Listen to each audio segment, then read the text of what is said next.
பாபரி பள்ளிவாசலை வைத்து அரசியல் பிளப்பு நடத்த வேண்டிய அவசியம் தமிழ்நாடு முஸ்லிம் முன்னேற்ற கழகத்திற்கு இல்லை.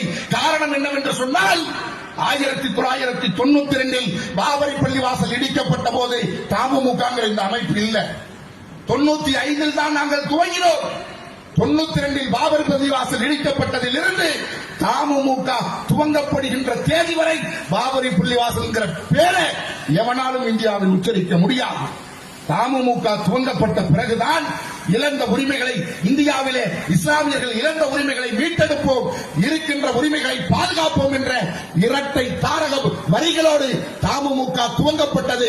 அந்த 1995 டிசம்பர் 6ஆம் தேதி இந்திய தேசத்திலே எந்த முஸ்லீமும் பாபரி பள்ளிவாசலுக்காக போராடாத சூழலிலே பாபரி பள்ளிவாசலிடம் மீண்டும் முஸ்லீம்களிடம் ஒப்படைக்க வேண்டும் என்று ஆண்மையோடு இந்தியாவிலே முதன்முதலாக முழங்கிய அமைப்பு தமிழ்